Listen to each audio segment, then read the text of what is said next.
Shalom, selamat pagi Bapak Ibu yang terkasih dalam Tuhan Yesus Kristus. Kita berjumpa kembali dalam Renungan Toraya Jemaat Tangerang, edisi Jumat 26 Juni 2026. Untuk mengawali kegiatan kami di hari ini, kami akan membaca firman kebenaran-Mu. Untuk itu kami mohon pertolongan Tuhan dalam doa. Mari kita berdoa. Bapa di sorga yang senantiasa mengasihi kami, terpujilah nama-Mu. Oleh karena kasih dan kemurahan Tuhan, kami boleh bangun dengan tubuh yang sehat di hari baru ini. Kami akan membaca firman kebenaran-Mu. Berkati dan mampukan kami dengan keterbatasan kami, agar kami dapat memahami firman-Mu dengan baik, untuk kami pakai menata kehidupan yang Tuhan masih perkenankan kepada kami. Amin. Pembacaan firman dari 2 Korintus 13 ayat 5 sampai dengan yang ke-10. Hidup yang terus diperbaharui. Ujilah dirimu sendiri, apakah kamu tetap tegak di dalam iman. Selidikilah dirimu sendiri, apakah kamu tidak yakin akan dirimu? Sebab jika tidak demikian, kamu tidak tahan uji. Namun aku harap kamu tahu bahwa bukan kami tidak tahan uji. Kami berdoa kepada Allah agar kami jangan berbuat jahat, bukan supaya kami ternyata tahan uji, melainkan supaya kamu boleh berbuat apa yang baik, sekalipun kami sendiri tampaknya tidak tahan uji. Sebab kami tidak berbuat apa-apa melawan kebenaran, yang dapat kami perbuat ialah untuk kebenaran. Sebab kami bersukacita apabila kami lemah dan kamu kuat. Inilah yang kami doakan, supaya kamu menjadi sempurna. Itulah sebabnya aku menulis kepada kamu ketika aku berjauhan dengan kamu, supaya apabila aku berada di tengah-tengah kamu, aku tidak terpaksa bertindak keras menurut kuasa yang dianugerahkan Tuhan kepadaku, untuk membangun dan bukan untuk meruntuhkan. Demikian firman Tuhan. Amin. Hidup yang terus diperbaharui. Pengalaman hidup yang tidak dapat kita hindari atau kendalikan seperti penderitaan, kegagalan, kehilangan, atau ketidakberdayaan.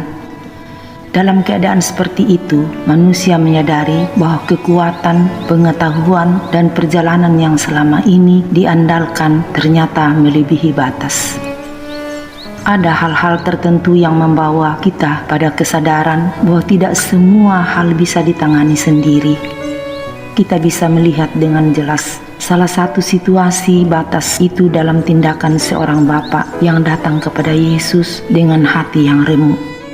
Anaknya dikuasai roh jahat dan tidak ada yang bisa menolong. Bahkan para murid pun tidak sanggup. Yesus mengusir roh jahat pada diri anak tersebut dan menyembuhkannya. Kata Yunani iasato atau menyembuhkan, menegaskan bahwa Yesus bukan hanya menghilangkan gejala dengan menghentikan serangan roh jahat, melainkan memulihkan secara utuh. Kisah ini mengajak kita menata kembali pusat hidup kita. Sering kita mencoba memikul hidup dengan kekuatan sendiri. Kita berusaha mengendalikan keadaan, menyelesaikan semua persoalan, atau menjaga agar segala sesuatu tetap berada dalam kendali kita. Namun, hidup seringkali menunjukkan bahwa kita tidak mampu melakukan semuanya. Pada saat itulah kita diingatkan bahwa pengharapan sejati ada pada Kristus. Ketika kita datang kepadanya dengan kerendahan hati, membawa segala keterbatasan dan pergumulan kita, maka kita akan menemukan bahwa Dia adalah pusat kuasa yang memulihkan. Di dalam Kristus, walaupun dalam situasi yang tampak sudah tidak ada harapan, namun kasih dan kuasa-Nya akan tetap menjangkaunya. Amin. Mari kita berdoa. Bapa kami di sorga, Bapa yang baik, yang senantiasa mengasihi kami. Patut kami datang mengucap syukur atas firman-Mu di pagi hari ini, yang mengajarkan kami agar tidak mengandalkan kekuatan, pengetahuan, sebab kami menyadari punya keterbatasan dan tidak mampu menyelesaikan sendiri. Karena itu Tuhan, kami datang dengan kerendahan hati, membawa pergumulan kami masing-masing, seperti penderitaan karena kelemahan tubuh, kegagalan, ketidakberdayaan, dan berbagai-bagai masalah hidup. Sebab kami yakin dan percaya bahwa pengharapan sejati satu-satunya Kristus sebagai pusat kuasa yang dapat memulihkan berbagai masalah hidup kami. Karena itu Tuhan, kami mohon dengan kuasa pertolongan-Mu agar kami dapat menata kembali hidup dengan tidak mengandalkan diri sendiri, tetapi menyerahkan semua ke dalam tangan kasih-Mu. Inilah doa serta permohonan kami yang kami sampaikan di dalam Tuhan kami Yesus Kristus. Haleluya. Amin. Demikian rehat kita pagi ini. Tuhan Yesus memberkati.